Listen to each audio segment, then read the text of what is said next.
Muy buenos días a todos ustedes. Vamos a iniciar el acto de entrega de los nombramientos de académicos correspondientes a los tres colegas que han sido distinguidos con los premios que esta Real Academia de Medicina y Ciencias Afines de la Comunidad Valenciana tiene instaurados anualmente para potenciar lo que es la actividad de investigación científica en nuestra comunidad.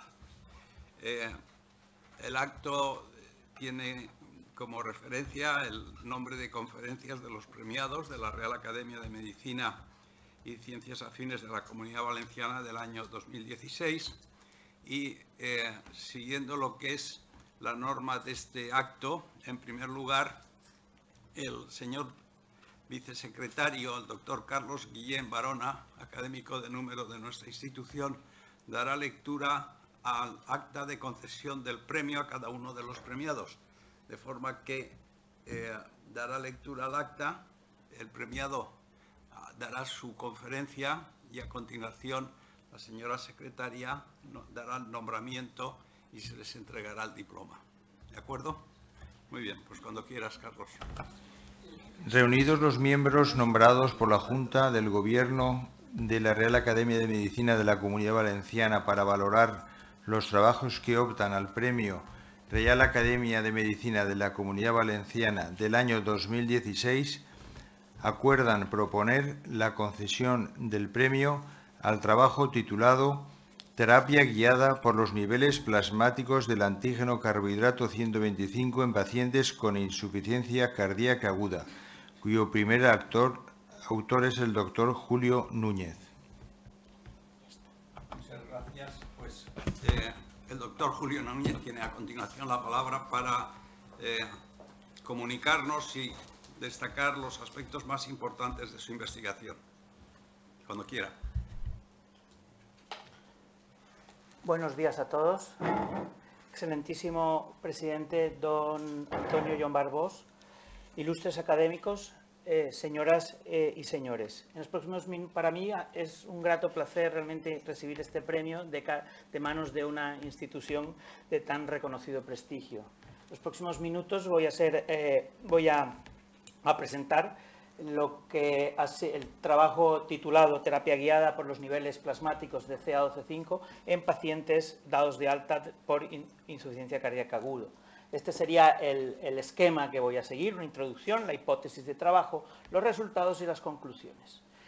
Uno de los grandes retos que presenta la medicina científica moderna es la medicina de precisión, individualizar el tratamiento para cada paciente concreto. La medicina tradicional asume grandes síndromes, grandes entidades, pero la práctica clínica diaria nos enseña día a día que en muchos casos nos equivocamos y no estamos consiguiendo el mejor tratamiento, los resultados más óptimos para cada uno de sus pacientes. ¿Y esto por qué ocurre? Porque estamos asumiendo que gran parte de los síndromes y entidades nosológicas que conocemos presentan fisiopatologías o presentan un curso clínico parecido en todos nuestros enfermos.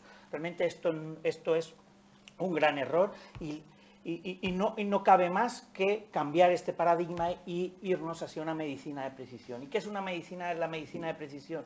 Pues entender que un mismo síndrome o entidad tiene múltiples mecanismos fisiopatológicos, genotipos, fenotipos diferentes y por ende cursos clínicos distintos.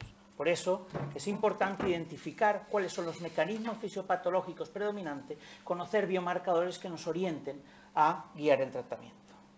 Y en este sentido, ya hace unos años nos hemos dedicado a la insuficiencia cardíaca dentro del servicio de cardiología. La insuficiencia cardíaca es un gran problema de salud pública.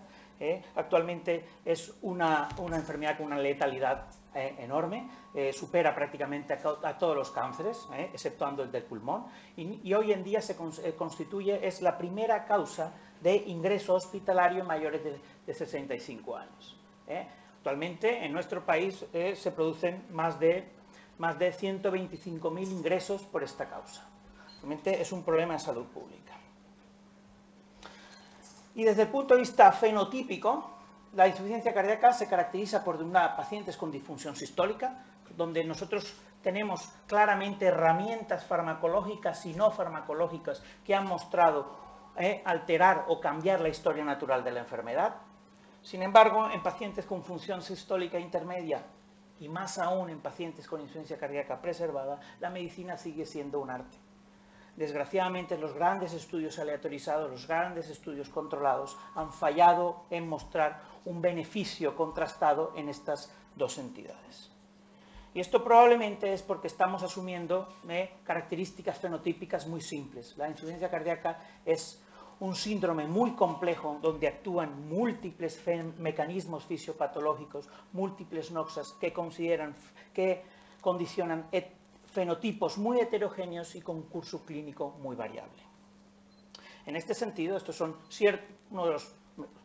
mecanismos fisiopatológicos que todos conocemos, todos los que nos dedicamos a esta patología sabemos que juegan un papel clave en lo que es la progresión de la enfermedad. Sin embargo, hay uno que me gustaría destacar, que es la congestión sistémica o la sobrecarga de fluidos, que en fases avanzadas de la enfermedad constituye el proceso fisiopatológico más importante, responsable de más del 90% de los ingresos hospitalarios por esta enfermedad.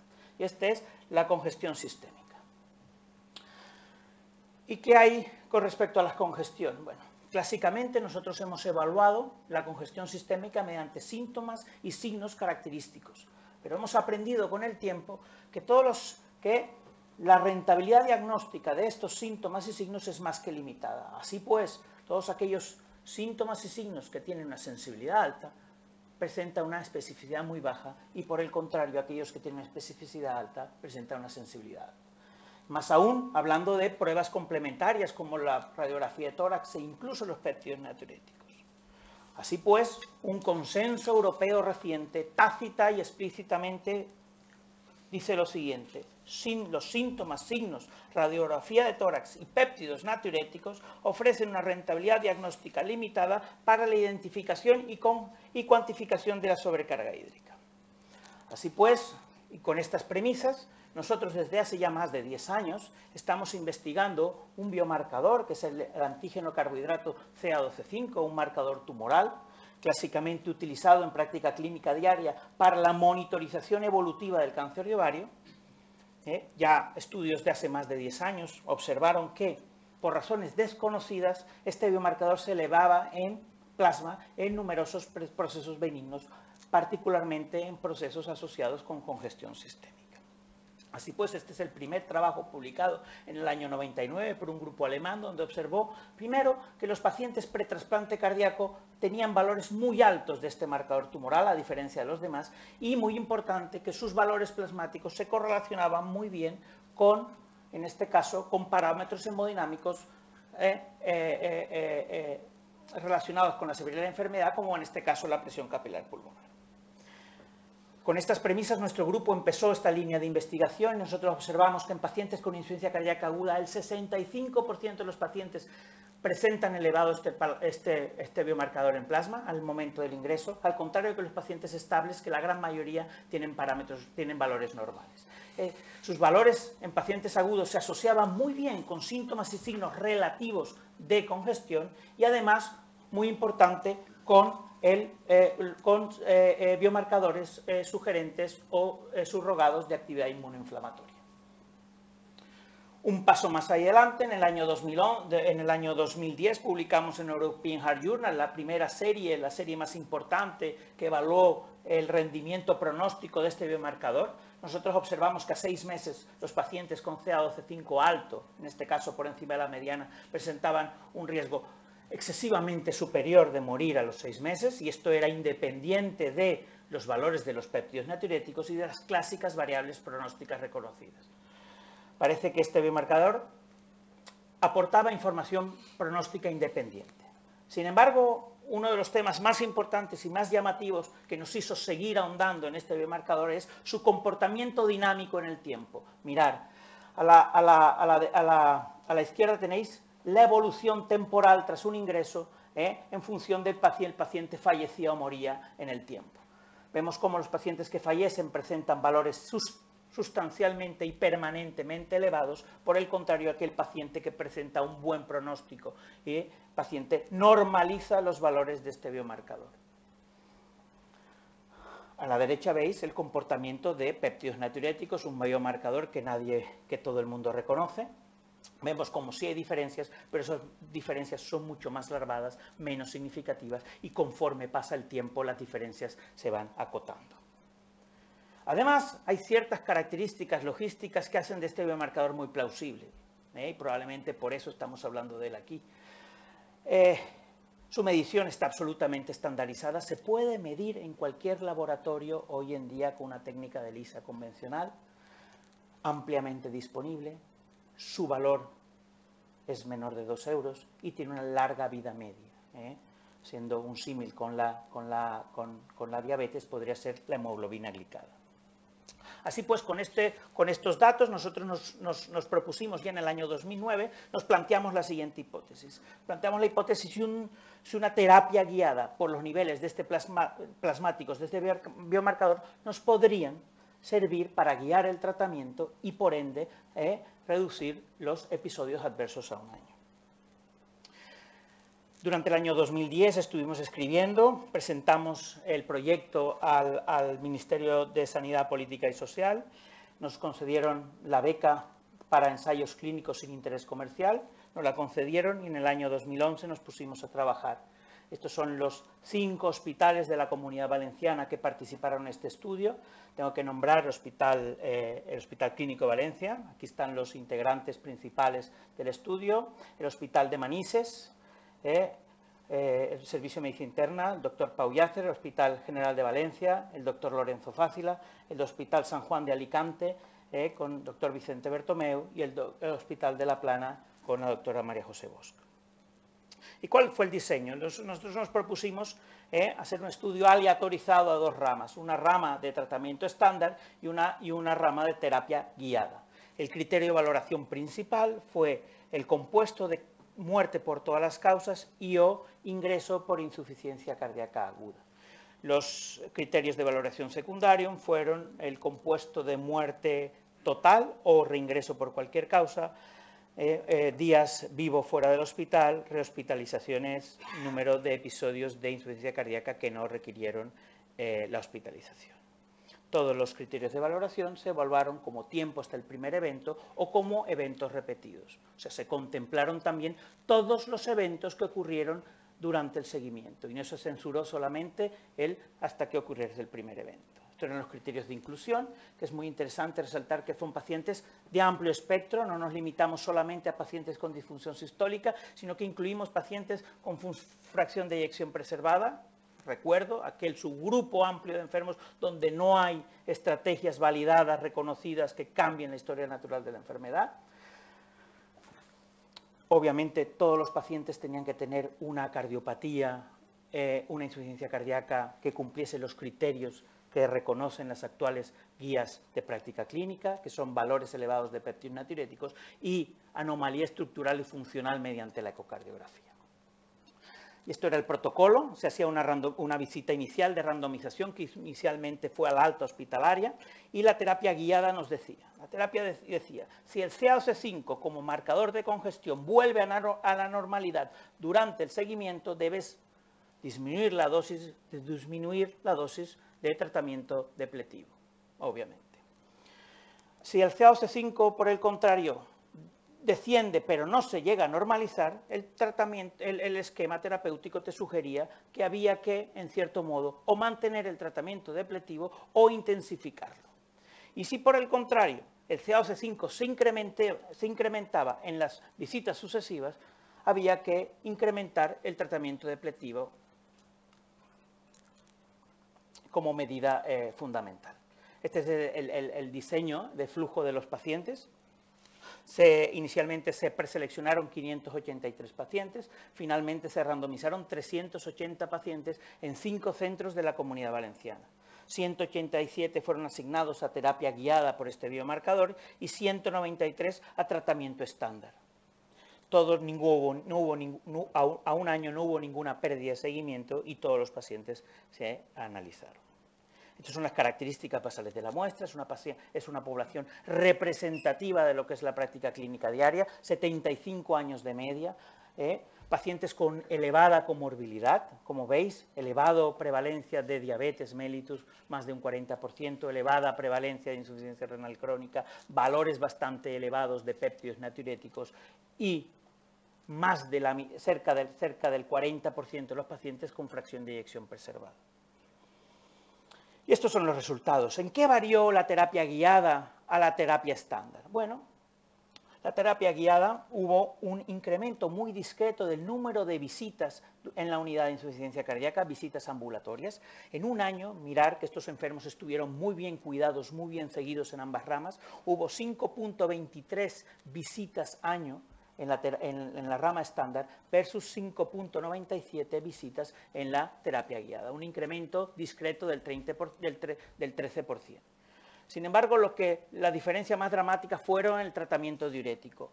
Cuando el CaOC5 era normal, prácticamente no hubo ningún cambio en el tratamiento diurético, sin embargo, si en las visitas aparecía este biomarcador alto, se intensificaba la terapia diurética e incluso se administraban dosis ambulatorias de furosemida endovenosa.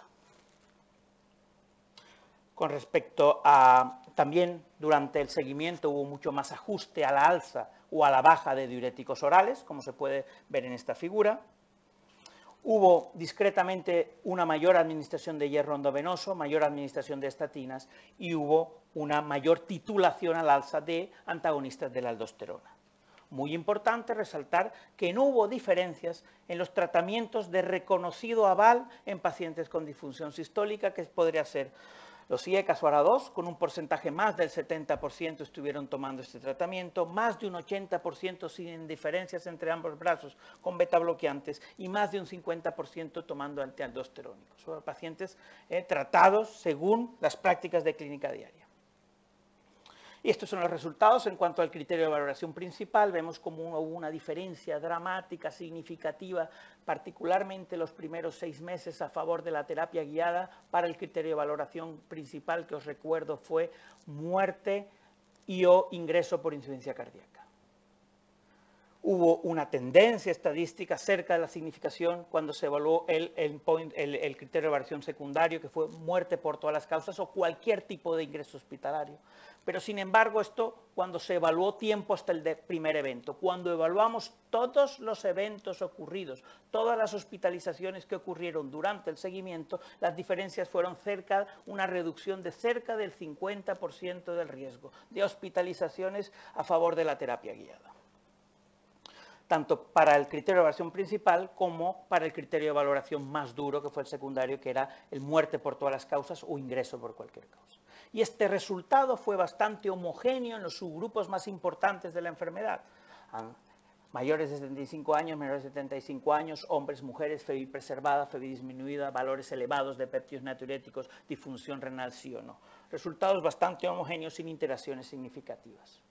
Así pues, concluimos que una terapia guiada por los niveles plasmáticos del antígeno carbohidrato CaOC5 fue superior al tratamiento estándar en términos de reducir el riesgo del compuesto del criterio de valoración principal de muerte o ingreso por insuficiencia cardíaca a un año de seguimiento. Si bien cabe destacar que este efecto fue debido en gran medida a la reducción significativa del número de reingresos.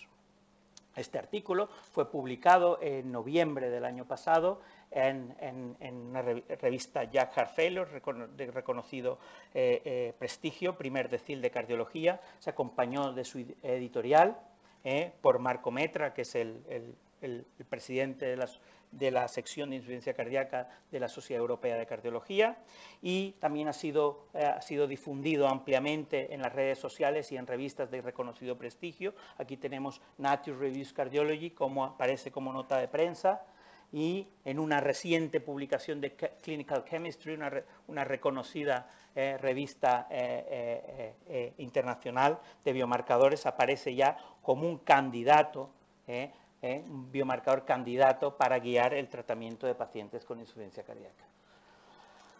Yo quiero terminar, simplemente ya no puedo terminar sin dar agradecimientos, sin citar personalmente a mucha gente que me ha ayudado a realizar en mi vida y a realizar este trabajo. A mis mentores, tengo que nombrar al doctor Ángel Yacer, mi jefe, mi anterior jefe, quien me apoyó, siempre me ha apoyado mucho mi misión en este mundo, al actual jefe de servicio, el doctor Chorro, que también me ha apoyado y sigo contando con él, al doctor Vicente Bodilla, al doctor Juan Sánchez, que me iniciaron en el mundo de la investigación clínica y de los cuales he aprendido mucho, a mis compañeros, la gente por la cual yo puedo estar presentando esto aquí, doctor Lorenzo Fácila, amigo, fiel, doctor Pau Yacer, doctora Gema Miñana, doctor Enrique Santas, a todos mis compañeros de la unidad de insuficiencia cardíaca, sin su trabajo esto hubiese sido imposible, Amparo Viescusa, Ana Mollar, Ernesto Valero, Sergio García, probablemente me esté dejando gente, pero a todos ellos los llevo en mi corazón. Y por último, quiero dedicarle todo lo mejor a mi familia, a mi abuela que está aquí, a mi tío y a mis padres que desafortunadamente no pueden estar aquí, pero los quiero mucho. Gracias.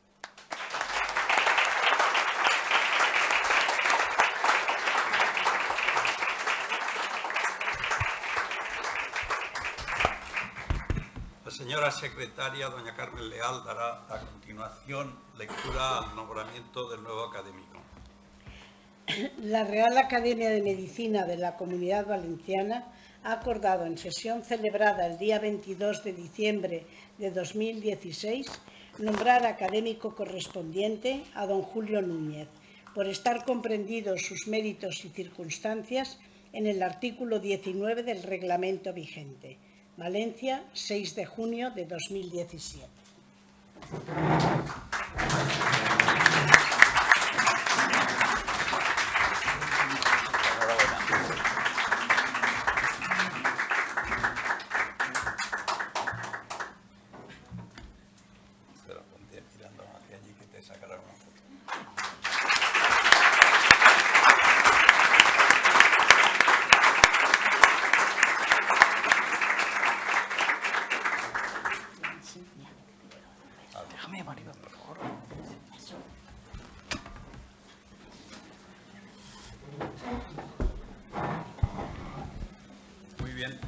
Seguimos con el segundo de los premiados, que es el doctor José Real, cuyo trabajo premiado es homocisteína plasmática y marcadores de estrés oxidativo en la vasculopatía periférica del paciente con diabetes tipo 2. El señor vicesecretario da lectura al nombramiento del premio.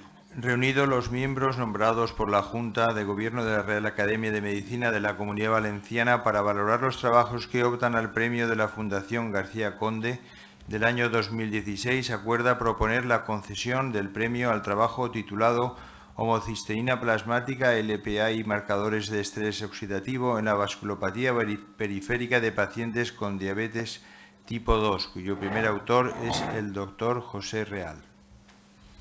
Cuando quiera. Muchas gracias.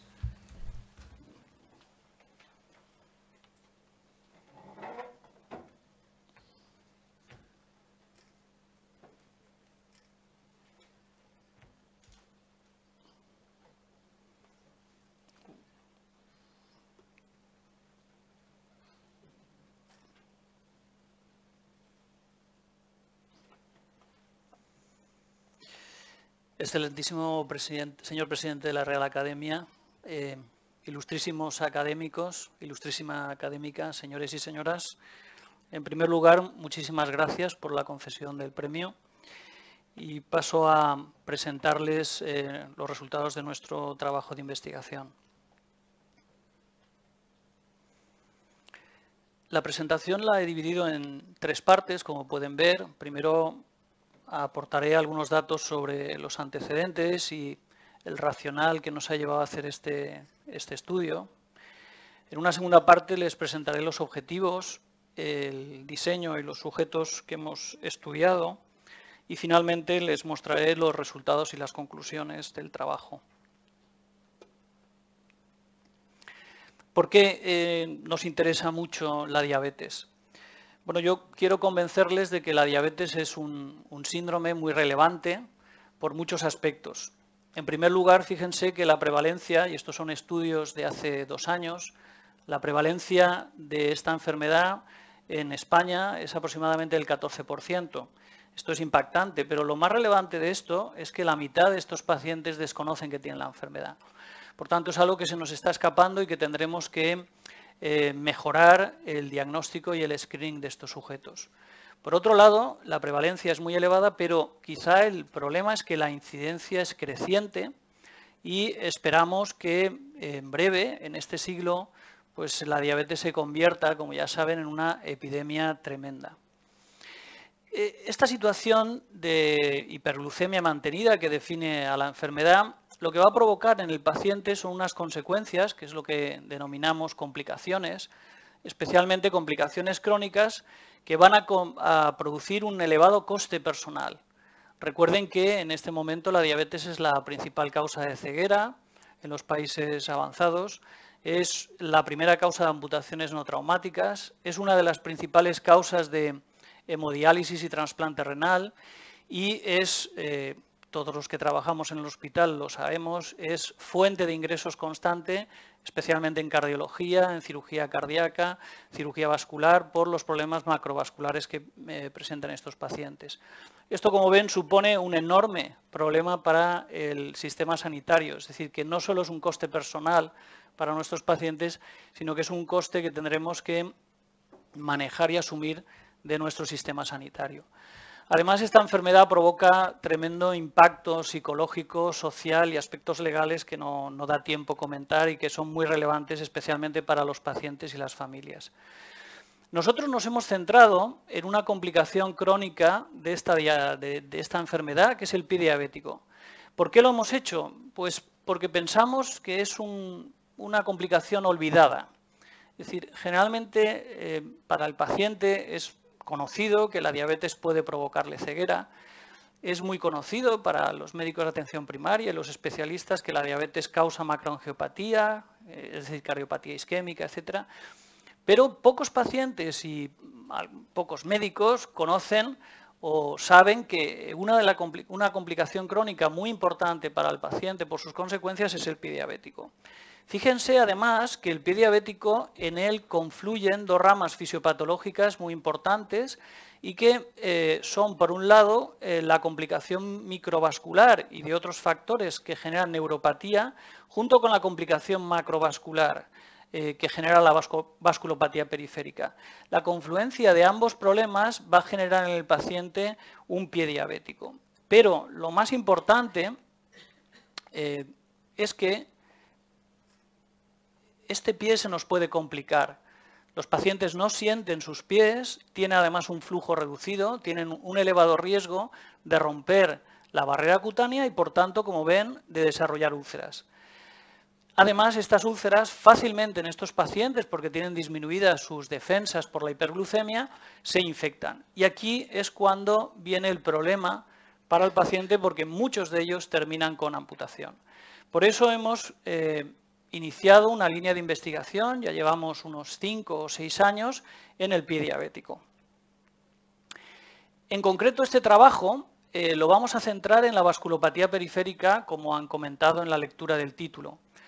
La vasculopatía periférica, les recuerdo que es una complicación frecuente de los pacientes con diabetes, especialmente de los hombres, que es una causa muy importante de amputaciones no traumáticas, la principal causa en este momento en nuestro país de amputaciones no traumáticas. Además, esta vasculopatía periférica es el reflejo de una macroangiopatía, es decir, de una aterosclerosis, que específicamente en el paciente con diabetes se caracteriza por ser más extensa y por tener una afectación más distal, lo que complica mucho el poder salvar miembros en estos pacientes. Además, la presencia de esta vasculopatía periférica, como ven, es un marcador de mortalidad y morbilidad en estos pacientes. Y tenemos un índice que fácilmente lo podemos medir en cualquier consulta, que es medir la presión sistólica, como ven aquí, distal en pedia o en tibial frente a la sistólica en brazo y con eso podemos medir un índice que nos permite clasificar bien a los pacientes. Entonces, el abordaje de esta vasculopatía y su objetivación es relativamente sencilla. Hemos estudiado una serie de factores y marcadores, algunos de ellos ya conocidos, relacionados con este problema macrovascular. Es conocido como los valores elevados de homocisteína plasmática se asocian a vasculopatía periférica en estos pacientes. Incluso este factor es mucho más impactante para esta forma de arteriosclerosis que para los problemas coronarios o cerebrovasculares. ¿Por qué es tan dañina esta molécula sobre el vaso? Pues fundamentalmente, como ven aquí, porque numerosos estudios experimentales han mostrado que promueve estrés oxidativo a nivel vascular, que activa mediadores inflamatorios que aceleran la aterosclerosis en estos pacientes, generan también disfunción endotelial, alteran también la función plaquetaria y, por tanto, provocan, incluso a través de estos mecanismos, pero también por efecto directo, vasculopatía en los pacientes. Por tanto, es un marcador bien conocido que hemos estudiado en nuestro trabajo. Además, este marcador se relaciona con el estrés oxidativo. Y el estrés oxidativo es el marcador más importante que hemos analizado en el presente trabajo de investigación. La hiperglucemia es conocido que provoca un desbalance de este estrés oxidativo a nivel vascular. Por un lado, nosotros vamos a tener que la excesiva producción de radicales libres y de ROS va a provocar un estrés oxidativo que daña a los vasos. Por otro lado, nuestro organismo tiene capacidad defensiva, como ven, tiene capacidad antioxidante. El desbalance que se puede producir entre ambos problemas es lo que va a generar estrés oxidativo y puede provocar daño endotelial y vascular. Nosotros en este trabajo hemos medido estos sistemas. Por un lado son sistemas compensadores del estrés oxidativo y por otro lado son marcadores de peroxidación lipídica como elemento de estrés oxidativo en estos pacientes. En resumen, ¿por qué nos planteamos estudiar tanto la homocisteína como el estrés oxidativo, en concreto en el pie diabético? Pues lo hacemos porque es conocido que la hiperglucemia, como ya les he comentado, altera estos sistemas, además se asocia, como ya conocen bien, a una dislipemia aterogénica y todo esto va a promover, finalmente, por todos estos cambios bioquímicos, va a provocar, por un lado, lesión neuronal y afectación microvascular y, por tanto, puede dañar al nervio periférico y por eso pensamos que es interesante estudiar estos marcadores a nivel del pie diabético en esta rama fisiopatológica, pero fíjense que también el conjunto de estos mecanismos va a provocar lesión endotelial y alteración macrovascular, es decir, confluyen de nuevo en el problema y, por tanto, pensamos que es un buen abordaje para conocer nuevos marcadores relacionados con la fisiopatología del pie diabético. En ese sentido, ya hemos estado estudiando previamente la rama de la neuropatía y hemos estudiado cómo, muestro aquí, los valores elevados de homocisteína se asocian con la presencia y grado de polineuropatía en pacientes con diabetes tipo 2.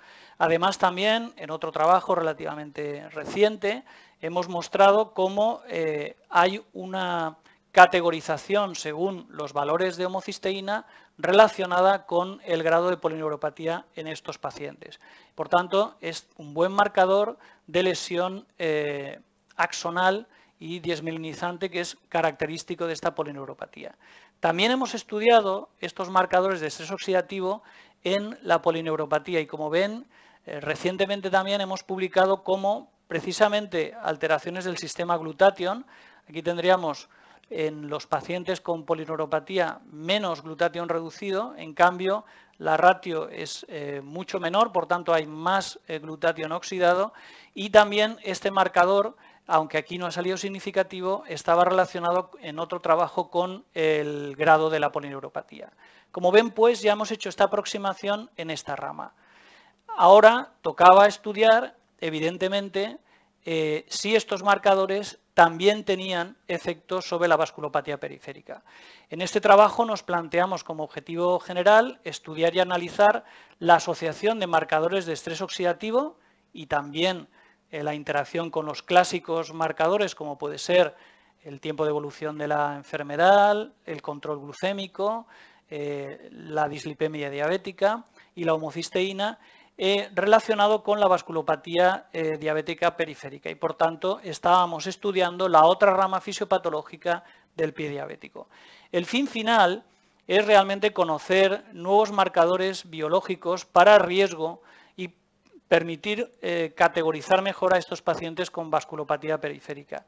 Y además, también, como lo hicimos en la neuropatía no existe un tratamiento específico de este problema en el paciente y, por tanto, pensamos que puede ser relevante y estos análisis de estos marcadores y estas moléculas puede abrir la posibilidad de nuevas dianas terapéuticas para estos pacientes.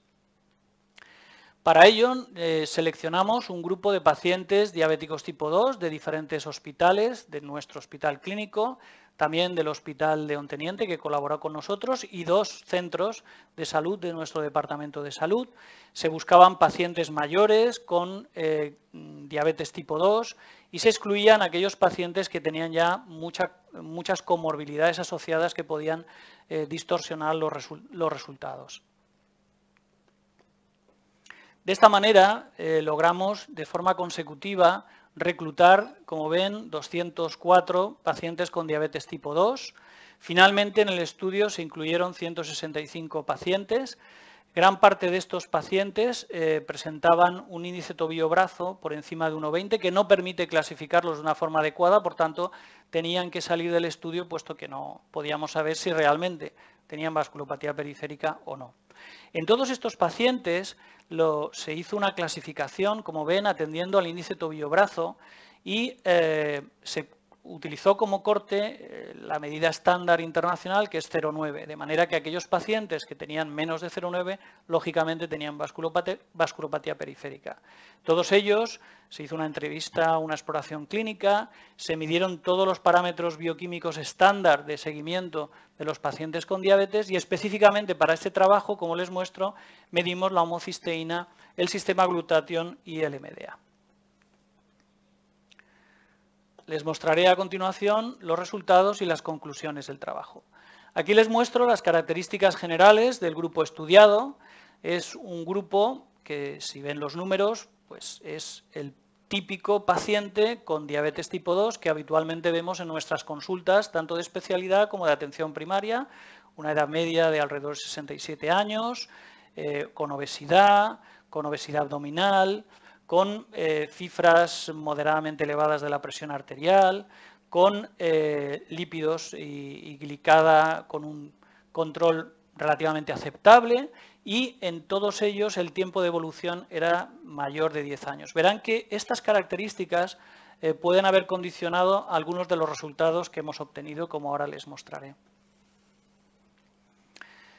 En cuanto a las diferencias, al comparar ambos grupos, el grupo que presentaba vasculopatía periférica frente al grupo que no presentaba esta vasculopatía periférica, pues algunos de los factores ya clásicos y conocidos, pues los evidenciábamos como diferentes, como es la relación colesterol LDL-HDL, los valores más elevados de LPA en el grupo con vasculopatía periférica, el fibrinógeno como marcador, la presencia o no de otros episodios u otros problemas vasculares en otros territorios, que evidentemente eran más relevantes y más prevalentes en aquellos pacientes que ya tenían vasculopatía periférica, igual que el tratamiento de la dislipemia, porque se buscan objetivos mucho más agresivos, lógicamente, en estos pacientes. Es decir, que de alguna forma esto confirmaba ya factores conocidos de riesgo asociados con la vasculopatía periférica en estos pacientes con diabetes. En cuanto a nuevos marcadores, pues como ven, efectivamente la homocisteína estaba claramente asociada con la presencia de vasculopatía periférica y también la edad, es decir, los pacientes mayores tenían más vasculopatía periférica que los sujetos relativamente más jóvenes. En cuanto al estrés oxidativo, los resultados fueron negativos. No encontramos diferencias en ninguno de los marcadores estudiados en el estrés oxidativo si clasificábamos a los pacientes atendiendo al índice tobillo-brazo, como les muestro aquí. Probablemente se debe a que estos pacientes tienen una edad avanzada, tienen un tiempo de evolución mayor de 10 años y probablemente muchos ya tienen disfunción endotelial. Es decir, que algunos que hemos clasificado en el rango de normalidad realmente eran pacientes que tenían ya disfunción endotelial. Y les recuerdo que el estrés oxidativo es un parámetro o un marcador de disfunción endotelial, por lo tanto aparecen las fases precoces de la aterosclerosis. Quizá por eso no encontramos diferencias. Pero sí, como ven, cuando comparamos con voluntarios sanos, sin diabetes y sin dislipemia, claramente los pacientes con diabetes, independientemente de que tengan vasculopatía periférica o no, clasificados por ITB, tienen menos glutatión reducido, tienen más glutatión oxidado y tienen más marcador de oxidación lipídica, como les muestro aquí, por tanto, tienen más estrés oxidativo. En cuanto a las correlaciones, el estrés oxidativo sí se relacionó con la dislipemia heterogénica típica de los pacientes con diabetes, además de relacionarse con la homocisteína, lo que era relativamente esperable, y cuando hicimos un estudio multivariante, los factores que se asociaron con vasculopatía periférica fueron la edad, el tiempo de evolución de la enfermedad, el control glucémico y, además, de forma independiente, la homocisteína, como algunos ya otros trabajos habían mostrado en el campo. Por tanto, y como conclusiones de nuestro trabajo, la presencia de macroangiopatía diabética, evaluada en este caso por el índice tobillo-brazo, es decir, la vasculopatía periférica, se relaciona con marcadores clásicos como es el cociente LDL colesterol, HDL colesterol, valores elevados de LPA y de forma independiente con los niveles elevados de homocisteína plasmática. En nuestro estudio no encontramos asociación significativa con marcadores del estrés oxidativo, como les he mostrado y he justificado. Evidentemente, siempre que llegamos aquí, pues tenemos que agradecer a muchísimas personas el que nos hayan ayudado en toda nuestra trayectoria profesional, especialmente a mis dos maestros, que los tengo aquí en la foto. Esta es una foto de grupo del año pasado, pero por aquí han pasado muchísimas personas durante estos últimos años y prefiero no dar nombres porque siempre nos olvidamos de alguien. Y finalmente, evidentemente, agradecer a mi familia todo su apoyo.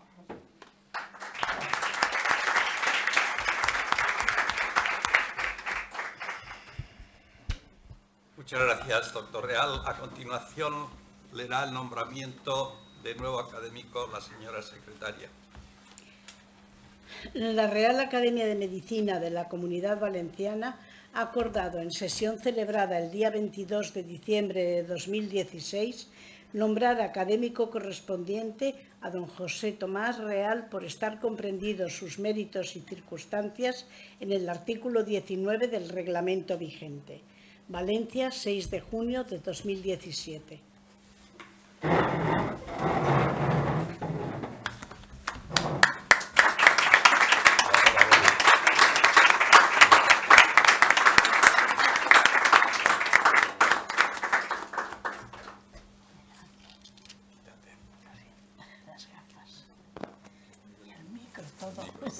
Las gafas puedes dejarlas. Espero que no interfieras. No, toma. Gracias. Enhorabuena.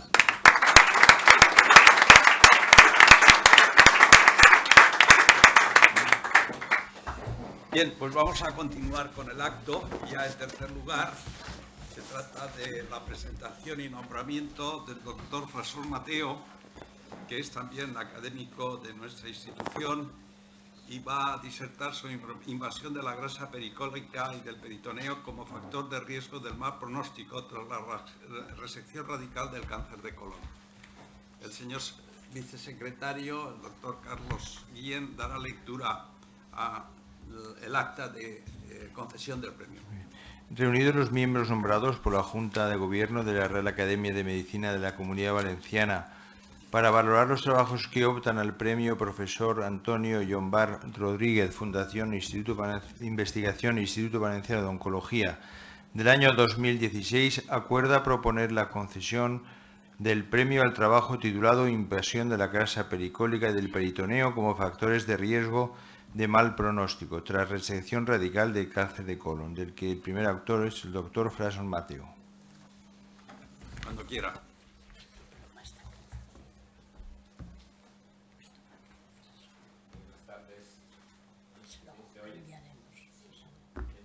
Buenas tardes a todos. Buenas tardes. Ilustrísimo presidente, ilustres académicos, para mí un honor, un grande honor poder recibir este premio, este nombramiento.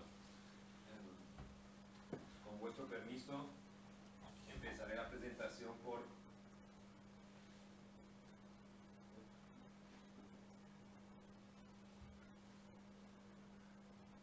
Empezaré...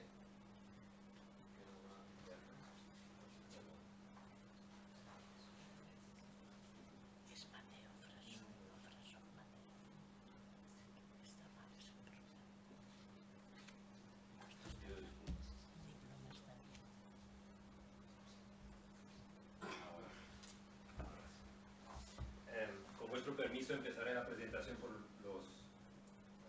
los agradecimientos, porque este premio y este trabajo es un trabajo de equipo, no es un trabajo personal, y atrás de esta presentación, este resultado, está el trabajo sobre todo de la doctora Beatriz Arencibia, que está aquí con nosotros hoy, que ha volado de Canarias para estar presente, y del doctor Francisco Giner, que es patólogo en la FE, y de todos los otros componentes del equipo, en particular como del doctor García Granero, que es el motor de este proyecto, como de muchos otros.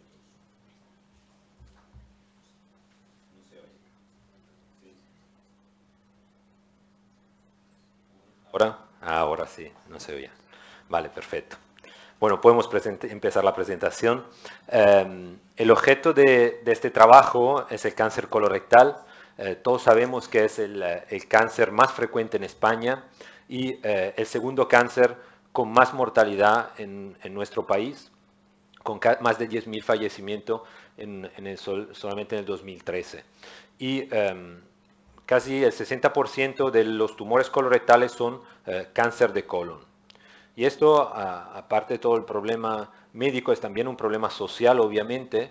Ese es un estudio reciente donde se ha valorado el coste de esta patología en España, y como puedes ver, el coste para cada paciente es variable según el estadio tumoral, obviamente, pero la suma de todos los gastos que hay que enfrentar para esta patología suman casi más de 600 millones de euros solamente para España en un año. Entonces, es un problema social importante. Los tumores se clasifican por estadio tumoral. El estadio 1 son pacientes con un estadio muy inicial, no hay ganglio positivo. El estadio 2 son tumores que ya infiltran la pared muscular del colon, pero con ganglios negativo. El estadio 3, los ganglios ya son metastásicos, el tumor ya ha pasado a los ganglios, y en el estadio 4 son tumores metastásicos. Ese es el TNM del cáncer de colon. El TNM, obviamente, como en otros tumores, es una clasificación muy importante, determina el pronóstico de esta patología, y en los pacientes con un estadio avanzado nos indica la necesidad de un tratamiento quimioterápico postoperatorio. Pero, como todas las clasificaciones, no es una clasificación perfecta. Falta, y es evidente, la ausencia de numerosas variables patológicas que pueden influir en el resultado oncológico de estos pacientes, y es poco preciso en identificar grupo de riesgo, sobre todo en los pacientes con estadio 2 y estadio 3. La hipótesis de este trabajo que voy a presentar es que existe la posibilidad de mejorar la estratificación de riesgo de recidiva en los pacientes con cáncer de colon, sobre todo en los pacientes con cáncer de colon PT3 y PT4A. ¿Qué significa? Son pacientes en los cuales hay una penetración en la grasa que está más allá de la pared muscular del colon, y que en algunos casos, como los tumores PT4A, incluso llegan a contactar con la serosa. Los objetivos de este trabajo son dos. Uno es evaluar la infiltración del peritoneo y el segundo es evaluar la infiltración de la grasa mesocólica como factores de riesgo independiente de recidiva local y de mal pronóstico oncológicos en los tumores de colon localmente avanzados sin metástasis. Son dos objetivos diferentes que han desarrollado dos subestudios diferentes. Vamos a exponer el primero, que es la parte del estudio en el cual hemos valorado la infiltración peritoneal. Aquí podéis ver un tumor con una clara infiltración del peritoneo, pero cómo se puede clasificar de forma más objetiva la infiltración del peritoneo por parte del tumor. Este señor, que se llama Schaeffer, publicó en el 97 un artículo donde intentaba dar una clasificación de la relación entre el tumor y el peritoneo. Y clasificó este tipo de infiltración en 4 grados, que luego veremos con más detalles, y demostró que a según el grado de infiltración que había encontrado, había una diferente supervivencia. Ese es un trabajo importante que demuestra que efectivamente la infiltración peritoneal, según esta clasificación, es un factor pronóstico independiente de recidiva, y esto tiene consecuencia luego en la clínica práctica, porque muchos cirujanos y autores han propuesto en estos pacientes que tienen alto riesgo de recidiva local una revisión quirúrgica incluso sin evidencia de recidiva. Pero en este trabajo la muestra es muy heterogénea, se incluyeron incluso pacientes con tumores muy iniciales y no ha sido validada en ningún momento por otra serie. Nuestro estudio surgió un poquito la necesidad de validar los resultados encontrados en este trabajo, y por eso desarrollamos este estudio, que es un estudio retrospectivo en el cual revisamos los datos de una base que hemos ido recogiendo en los años. Hay una variabilidad muy importante en el tiempo, es una serie muy larga, desde el 93 al 2015. Incluimos todos los pacientes con tumores localmente avanzados, PT3 o PT4A, excluyendo los pacientes con metástasis a distancia. El trabajo más importante fue reevaluar todas las muestras anatomopatológicas que se habían almacenado, revisando todas las muestras por un patólogo y por un cirujano especializado en patología colorectal, que revisaron todo lo que se había recogido en estos años. La muestra fue finalmente de 716 pacientes con un seguimiento oncológico muy bueno de 53 meses, un seguimiento mediano de 56 meses, y para cada uno de estos pacientes se realizó una clasificación según los 4 grados de Schaeffer. El grado 1 no hay absolutamente ningún tipo de infiltración de la serosa. En un grado 2 hay una reacción inflamatoria que es evidente aquí, pero el tumor no llega a contactar directamente con el peritoneo. En el grado 3, el tumor sí llega a contactar con la superficie peritoneal, pero no va más allá. Y el grado 4 ya el tumor ha pasado la superficie peritoneal y hay células tumorales libres al otro lado del peritoneo. Estos son los pacientes que se incluyeron. Como podéis ver, el grado más frecuente fueron pacientes sin infiltración peritoneal, un 38%, un grado 2 de Schaeffer en el 36%, un grado 3 en el 17% y una infiltración clara con ya células libres peritoneales solamente en un 8%. Se recogieron además muchos factores patológicos que son los que se utilizan hoy día para indicar un tratamiento con quimioterapia, y se incluyeron luego en el análisis. Diferenciamos los resultados oncológicos a según de los diferentes grados de Schaeffer de los pacientes, y como podemos ver sí que parece haber una diferencia, pero esta diferencia en el análisis univariante no fue significativa para la recidiva local.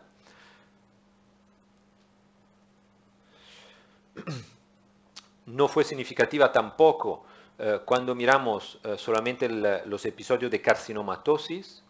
Sí que encontramos una asociación cuando fuimos a analizar la recidiva sistémica. Obviamente los grados más elevados de infiltración peritoneal tuvieron una mayor incidencia de metástasis en el tiempo, y también una menor supervivencia global. Todo esto es el análisis univariante, pero corregimos estos resultados con todos los factores patológicos que utilizamos hoy día y encontramos que en realidad, corrigiendo estos resultados, encontramos que en realidad la clasificación de Schaeffer no nos ayuda mucho a distinguir y a prever cuál puede ser el resultado oncológico de estos pacientes. Entonces, la conclusión de esta primera parte del estudio fue que en nuestra muestra, en realidad, la afectación serosa, según la clasificación de Schaeffer, no resultó ser un factor independiente de relevancia pronóstica después de resección curativa por cáncer de colon. En la segunda parte del estudio, analizamos la infiltración de la grasa pericólica. En este caso, seleccionamos solamente los pacientes con un tumor PT3, fueron 548, el seguimiento en estos pacientes mediano fue de más de 5 años, 62 meses, y en este caso el patólogo volvió a medir en todos los pacientes cuál era la distancia entre la pared muscular y la parte más externa del tumor. En milímetros midió la infiltración en la grasa pericólica. Y clasificamos los pacientes según de este dato, si la infiltración era menos de 5 milímetros, entre 5 y 10 y más de 10 milímetros. Y este es el número de pacientes según la clasificación. Y en este caso fue mucho más evidente la influencia de este factor sobre los resultados oncológicos. Puedes ver la recidiva local, los pacientes que tenían más de 5 milímetros de infiltración tuvieron muchas más recidivas locales, más carcinomatosis, más metástasis a distancia e incluso una peor supervivencia global.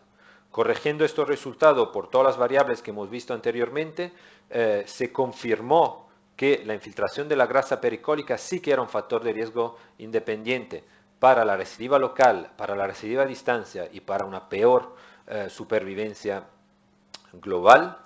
Y incluso hicimos un análisis utilizando la infiltración de la grasa como una variable continua y esto nos indicó que para cada milímetro de infiltración en la grasa aumentaba de un 10% el riesgo de recidiva local, aumentaba de un 10% el riesgo de recidiva sistémica y del 6% el riesgo de mortalidad. Y pudimos concluir así que en el cáncer de colon PT3, la profundidad de la penetración del tumor en la grasa del mesocolon sí que parece ser un factor de riesgo independiente de recurrencia local, de recurrencia sistémica y de mortalidad.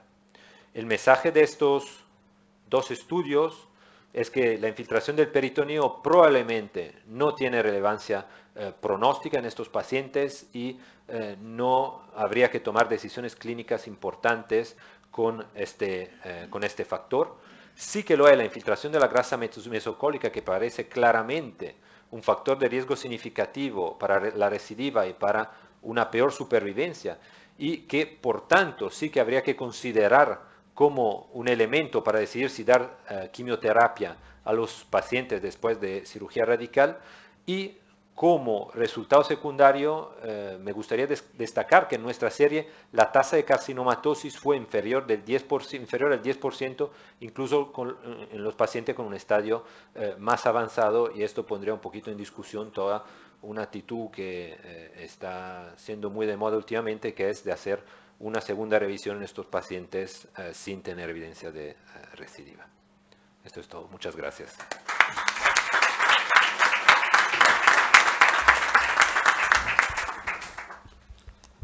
Muchas gracias, doctor Frasón Mateo.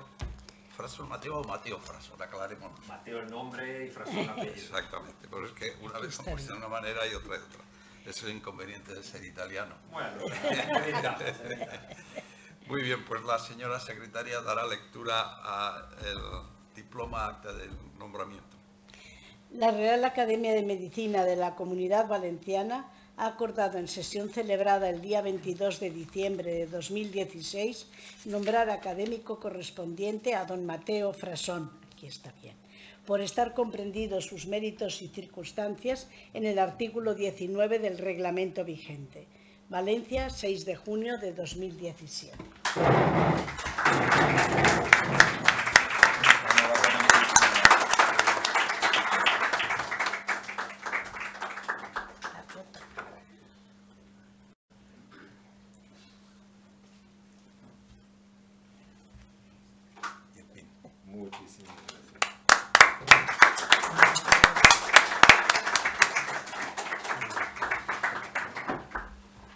pues me van a permitir unas breves palabras para cerrar este acto.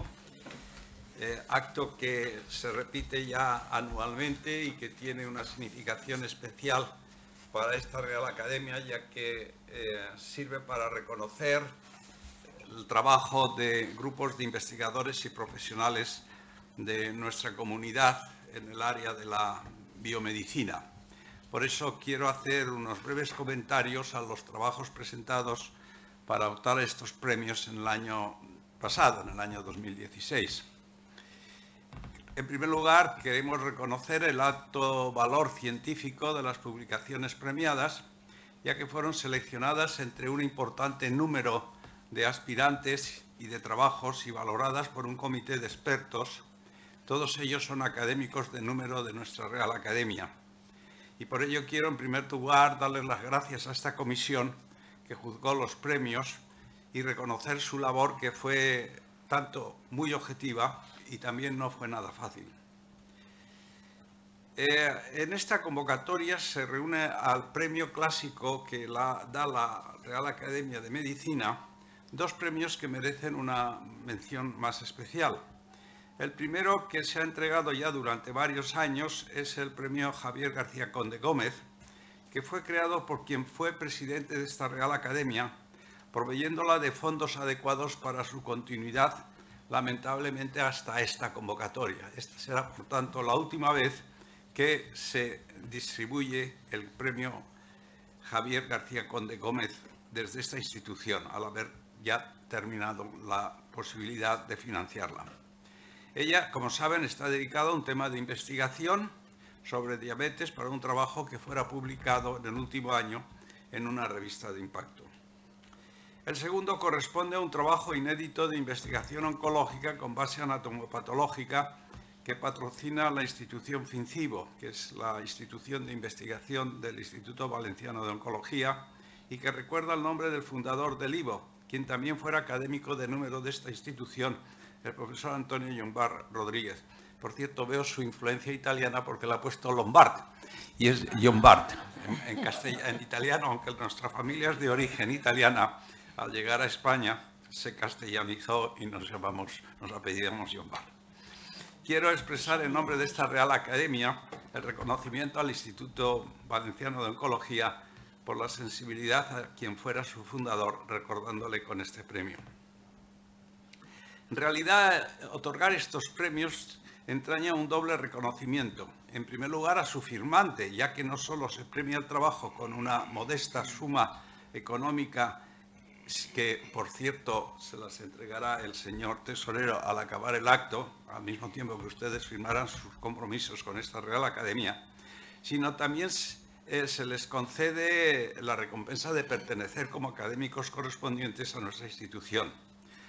Con ello, por lo tanto, les doy la bienvenida a los 3 nuevos académicos correspondientes de esta Real Academia de Medicina y Ciencias Afines de la Comunidad Valenciana. Ustedes 3 son miembros distinguidos de nuestra comunidad científica, tanto a nivel de profesional como de investigadores, lo cual queremos en estos momentos reconocer y resaltar. No vamos a entrar en detalles de los currículum vitae de cada uno de ustedes. Por cierto, que alguno ha llegado un poco tarde y sí que les agradeceremos que nos dejen los currículums vitae completos, no solo resumidos, sino también completos, para que obren en lo que son los archivos de nuestra institución. El doctor Julio Núñez, como él mismo ha señalado, pertenece al grupo de trabajo del Servicio de Cardiología del Hospital Clínico Universitario y además es profesor asociado en la Universidad de Valencia.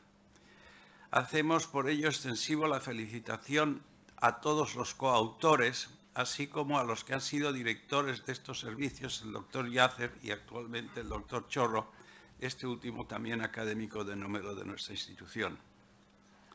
El trabajo premiado corresponde a una investigación sobre el biomarcador plasmático, el antígeno carbohidratado 125, para guiar el tratamiento farmacológico de la insuficiencia cardíaca aguda.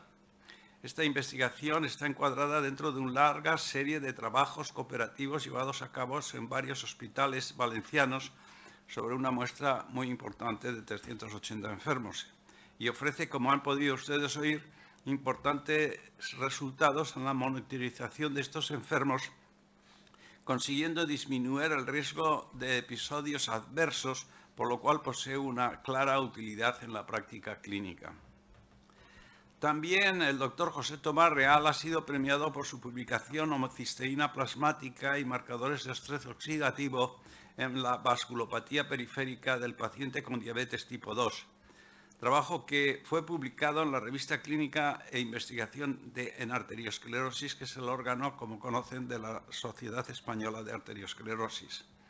Él es el primer firmante y pertenece, como él también ha señalado, a un grupo de investigación muy serio y reconocido sobre diabetes tipo 2 que dirige en la actualidad el profesor Juan Ascaso.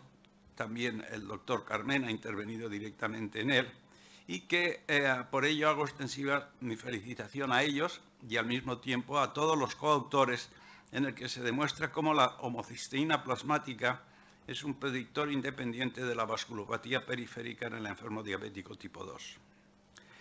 En tercer lugar, se ha reconocido el trabajo de investigación e invasión de la grasa pericólica y del peritoneo como factor de riesgo de mal pronóstico tras la resección radical del cáncer de colon, del que el primer firmante es el doctor Mateo Frason y, como hemos oído, es un conocido y reputado cirujano de aparato digestivo del Servicio de Cirugía del Hospital Universitario La Fe, y está especializado precisamente en cáncer colorectal.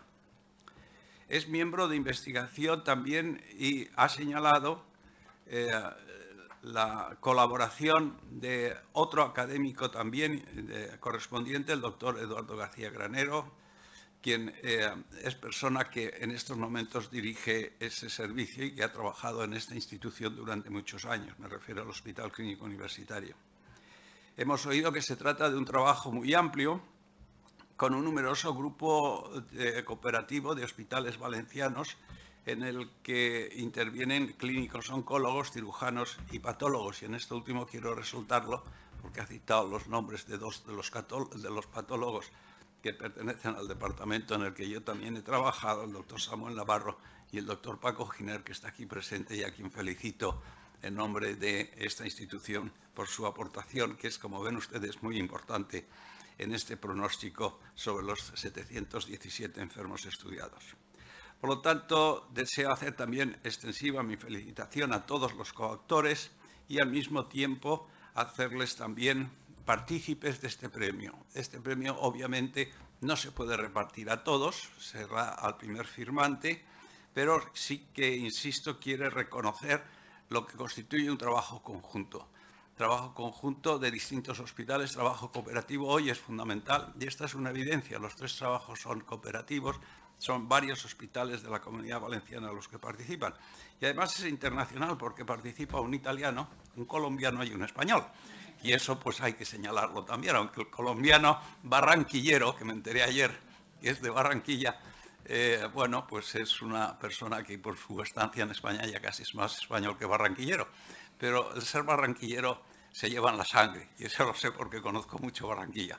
Así pues, mi enhorabuena a los tres, mi enhorabuena a los que han colaborado con todos ellos, a sus jefes de departamento y a todos ustedes. Quiero, antes de cerrar la sesión, anunciarles ya la convocatoria de los premios del año 2017, que tendrán las mismas bases que los del año 2016, aunque desafortunadamente, como les decía, no tendrán ya el premio Javier García Conde Gómez por cuanto se ha terminado la disponibilidad financiera del mismo. Quizá invito a los diabetólogos a que hagan un esfuerzo y resuciten el premio en un próximo futuro.